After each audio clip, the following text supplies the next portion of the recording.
Hi everyone, Mr. Bowen again. I'm going to go through question 2 of the Poetry Anthology question from the English Lit exam next week. I have to say that the one I'm showing you here with the manhunt, we did the first video before, how to deal with the poem in front of you. This is slightly different. This was 2024. This is the last year's past paper. We're not doing that next week, so don't get your hopes up. I'm going to go through this and just look at question 2. Now, question 1, as we said, we had it all there. We went through it all. We picked out our 5 quotes. We tried to say something about what it was about, a little bit about the poet, and the message, and before we get into the spot and comments. Now, I thought I'd just show you here. What it's saying here is that it's actually now telling you that you need to choose a poem yourself. It's over to you now. Where he also writes about a relationship. Now, the relationship doesn't have to be between people. It could be a relationship between nature and it could be the hawk roosting, how he feels like he's in charge of everything. His relationship between him and the world is that he's number one. It could be anything really. Valentine is a relationship. We've also got things like a wife in London, blah blah. There's loads of them. So this is the issue we've got now, and a lot of people get worried about this aspect. How am I going to revise it? We're going to do exactly the same sort of thing. We're going to compare the way they show the relationship, and we're going to follow roughly the same idea. We're going to go for content. How are they similar, different? There are 2 poems, manhunt plus whichever one you choose. We're going to look at context. We're going to look for the message, and then we're going to look for our imagery. And if we've got that sorted, we shouldn't go too wrong. The key is to keep talking about that relationships, whatever one you're choosing. Now, this is going to be interesting. A lot of people have found this quite tough. So the one I'm going to pick just for this is I'm going to say Afternoons is one of my poems. Now, this is quite a useful thing to aim for. I picked this up years ago. And when we looked at the first time, there was a revision guide for it, and we said out of our 4 that we've dealt with in school in the UTC, we've divided the poems into war, love, nature and place, and I picked out 2 poems that are there for a lot of potential questions. They might ask you a question about war, but they could ask you about transformation. They could ask you a thing about love. They could ask you about childhood. They could ask you about nature. They could ask you, I don't know, about negative emotions. There's loads of different things they can ask. Your job is to make whichever poem you have learnt fit the focus of the question. So I'm going to suggest that everybody, if you pick one of these, you start with 1.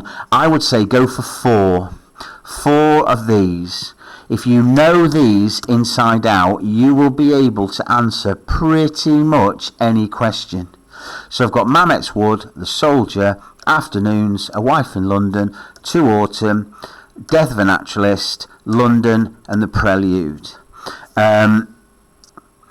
I think, manhunt, you can do whatever you want, but I think that these 8 are going to be really useful. They'll help you answer pretty much anything. Okay, so if I look at something like Death of a Naturalist, if the question's about nature, I can use Death of a Naturalist. If the question is about change, I can use Death of a Naturalist because he loves frogs and he hates frogs. I can talk about childhood because it's all about when he was a kid. I can talk about time passing, but for the same reason. Over the course of the time, he goes from loving the frogs to, you see what I mean? We've got the same poem, but I'm just changing it slightly to fit the question. So what I'm going to do today is I'm going to use the Afternoons, and we're going to see if this helps you when it comes to revising. Now, I've given everybody a copy of this in the most recent EduLink revision link that I sent out. This was my annotation of the poem. I've said what I think each bit means. What I have done, you'll notice, is just write one thing next to it, and that's basically a spot, that's a comment. To get the highest marks, you need to try and say 2 or even more comments. There's 1 there already for you. You pick out, try and say 2 things if you can. Now you see there are loads that have been highlighted. How many do you need? 5, always 5. Pick out 5 quotes from the top, the middle, the bottom, and the 2 gaps in between, so you're covering the whole of the poem. Give me 5 from there. They're the 5 quotes you need to learn. Now, if you're not sure what to do, another little idea I gave to you is this. So it's a knowledge organizer. I've told you basically everything you ever need to know about afternoons. And you'll see there I've got 3, I've got 5 bullet points, 2 bullet points. Really, all you need is 1. You need 1. And the other thing I hope you've noticed is that we've got 1, 2, 3, 4, 5, 6, 7, 8, like we had in question 1. And there they are. The key things are content, imagery, message, context. And we're going to try and, you've got to try and learn one thing, 1 or 2 things from each of those boxes.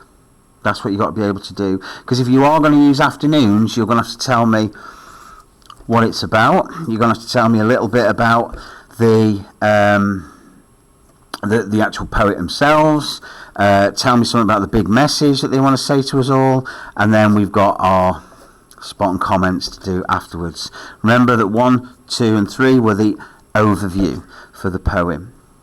This question was all about relationships. It was the manhunt. I've chosen afternoons because I know that he's talking about how people, get on with it, like mothers and their children. So there's a relationship right there. I'm also seeing that Philip Larkin didn't believe in marriage because he saw how unhappy his parents were. I'm going to use that. And I'm going to say that he's got a bit of a skewed view of relationships. He thinks they're not great. You shouldn't really get married because his married parents weren't happy. So I'm going to put that in there.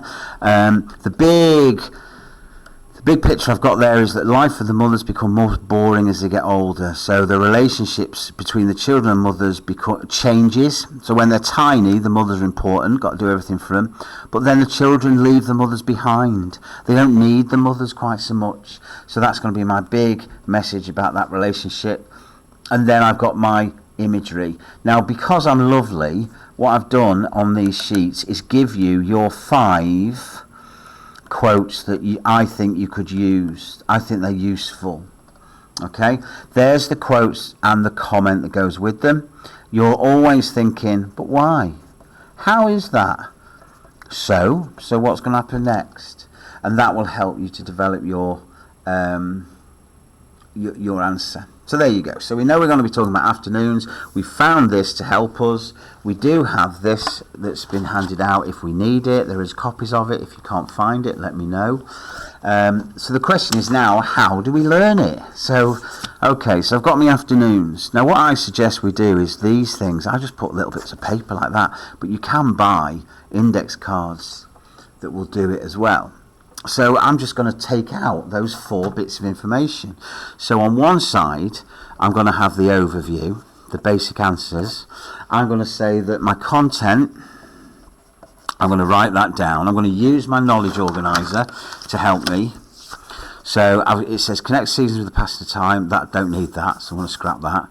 Sense that young people are happier and they feel sorry for the mothers, they lose control. So what is this poem about?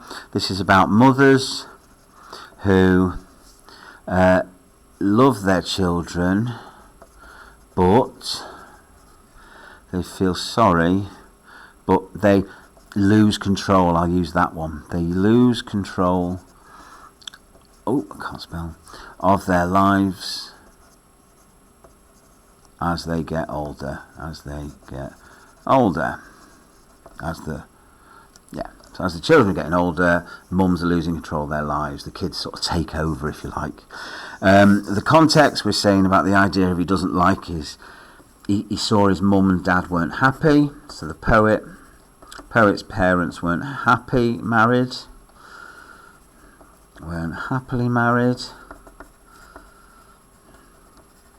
So he was, I think you'd probably say he was a bit suspicious, really. He didn't believe in it. He was suspicious of it. He thought it's not kind of cracked up to be what everyone says it is. And the message, of course, we're saying here is that life of the mothers becomes more boring as they get older and their children sort of take over them. Okay, so mums' lives become boring as they get older and the children's lives take over. So basically what I've got there is I've got all that words, I've divided it up into that. There's my first paragraph that's going to help me. So look over the other side. Now we've got afternoons, we're going to go for our quotes. So the first quote I've got, I need 5, so I'm going to go 1, 2, 3, 4, 5. Hollows of afternoons. So hollows of afternoons. Again, I'm just using the stuff that I've given you. It's all there. I'm depressing and they need to fill their time. Right, well, so hollows of afternoons. Over here, I said that hollows of afternoons. I said hollows means something's missing. If something's hollow, it's empty. There's nothing in it, inside it. So it makes me think there's nothing going on in this afternoon. So that's why I'm thinking it's boring afternoons. Why is it boring? Well, the mums have nothing to do. I mean, they do, I suppose, but it's just for their children. It's not for them. And it's afternoons. It's kind of the middle of the day. So they're not at work if they're doing stuff in the middle of the day. Oh, there we go. I've got my spot and I've got a couple of things I could say for my developed comment. And then I pick out the next one. What do we say? A state full of washing. Our relationship here is that they are stuck at home. They're doing jobs, doing lots of chores, washing everything up. But not just them. Every single house on the estate is doing this washing. So we're doing lots of chores, and it's every woman on the estate. So that's where we get in there. We've got a spot and we've got 2 ideas we can play around with, and that develops our and see what I'm doing. So if you can do the same, suddenly on one little sheet of paper you've got the content, context, message, and you've got your spot and comments. Now, writing it out can really help you. And when you've got that in front of you, you've got to then just keep going over it, reading it. Say, hollows of afternoons. Right, let me write down what I want to say about hollows of afternoons. Or, can I remember, maybe do, I don't know, test yourself. You could say the something of afternoons. Can I remember what the word is? Or the hollow of what? Can you remember what the word is? You could give them the list of the 5 quotes, give it to somebody else and say, right, I'm going to tell you what these quotes are, am I right? And you say it out loud to them. Or they could say to you, right, when it says hollow afternoons, what does that mean? And you go, right, do I remember? Oh yeah, of course, it's the fact that it's boring. We've got the idea of the word hollow, meaning something's empty, because they've got an empty life that's really not doing it for them. And these are the things you can say when you come to write your answer. The more you go over it, the easier it'll get. So I hope that makes a little bit more help. But as I said, do those 8 poems, maybe 4 of them, and do it like I've done here. That is 1 poem all set up and ready to go. I just need to learn it and go over it a few times and see if I can get people to test it. I might write it out, someone might check that I'm saying it right. See how it goes with that and let me know. Alright, so good luck. So that's question 1 and question 2 dealt with for Poetry Anthology.